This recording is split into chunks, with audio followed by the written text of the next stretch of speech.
नमस्कार, मैं हूँ doctor Payal Raghuvanshi, fertility consultant and gynaecologist. आज हम बहुत ही इम्पॉर्टेंट टॉपिक के बारे में बात करेंगे जिसे कहते हैं एक्टोपिक प्रेगनेंसी। एक्टोपिक प्रेगनेंसी, इस वीडियो के माध्यम से हम ये जानेंगे कि एक्टोपिक प्रेगनेंसी कहाँ होती है, कहाँ कहाँ हो सकती है, एक्चुअली में एक्टोपिक प्रेगनेंसी किसे कहते हैं, इसके क्या साइंस और सिम्टम्स होते हैं और इसको कैसे डायग्नोस किया जाता है, और सबसे आखिरी में इसके ट्रीटमेंट के बारे में जानेंगे। तो एक्टोपिक प्रेगनेंसी जो शब्द बता रहा है एक्टोपिक, यानी जहां एक्चुअली में जगह होती है प्रेगनेंसी आने की, यानी बच्चादानी के अलावा यदि भ्रूण कहीं और इम्प्लांट हो जाए और वहीं ग्रो करने लगे तो उसे एक्टोपिक प्रेगनेंसी कहा जाता है। अब कहीं और कैसे इम्प्लांट हो सकता है? जैसा कि हम जानते हैं, अंडा जो है वो अंडाशय से निकल के ट्यूब में जाता है।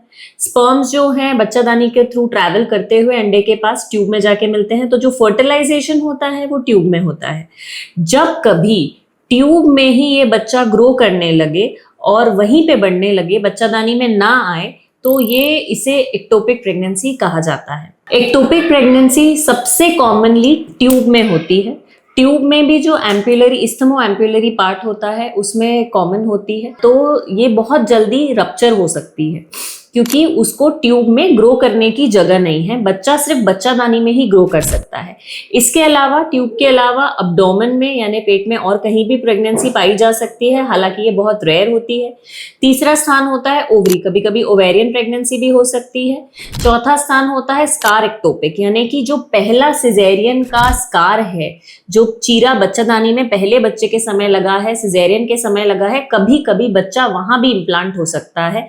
कभी कभी बच्चा जो भ्रूण है वो सर्विक्स में, यानी कि बच्चादानी के मुंह के पास ही इम्प्लांट हो जाता है। इसे सर्वाइकल प्रेगनेंसी कहा जाता है। अमूमन सबसे commonly ectopic pregnancy fallopian tubes में होती है। इसके बहुत वेग सिम्टम्स होते हैं, जैसे कि पेट में दर्द होना, पीरियड मिस होगा, लेकिन हो सकता है आपको पीरियड के समय जब आपका आने वाला पीरियड हो उसमें थोड़ी थोड़ी ब्लीडिंग रहे, पीवी स्पॉटिंग होना, यूपीटी वीकली पॉजिटिव आना, दूसरा थकान होना, कंधे में दर्द होना, पेट में दर्द होना और हल्की हल्की स्पॉटिंग होना।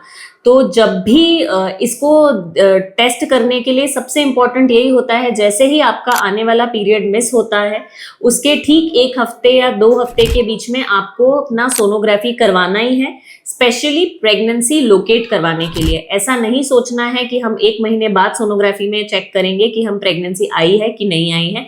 यदि आपके पीरियड्स रेगुलर हैं और जैसे ही आपको पीरियड मिस होता है, आपने प्रेगनेंसी टेस्ट किया है, तो उसके ठीक 1-1.5 हफ्ते के बाद ही आप सोनोग्राफी कराएं ताकि आपका प्रेगनेंसी का लोकेशन कंफर्म हो सके।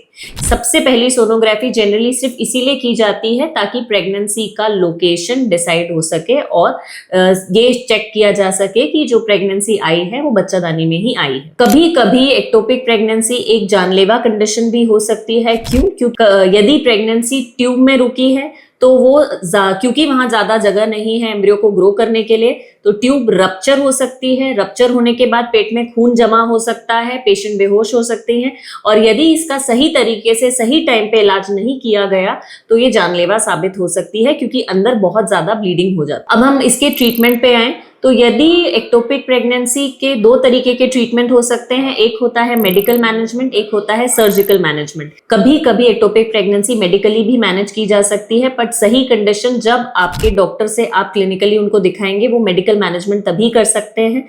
लेकिन यदि ये रप्चर हो गई है या फिर ये प्रेगनेंसी का सैक बहुत बड़ा है तो इसे निकालना ही पड़ता है। जनरली इसे दूरबीन से या फिर ओपन सर्जरी करके ट्यूब को निकाला जाता है, या उस पार्ट को जहां पे प्रेगनेंसी रुकी है उसे निकालना ही होता है। आशा करती हूँ एक्टोपिक प्रेगनेंसी के बारे में आपको जानकारी इस वीडियो के माध्यम से मिली होगी। यदि इससे रिलेटेड आपको कोई डाउट हो तो कमेंट सेक्शन में जरूर मेंशन करें।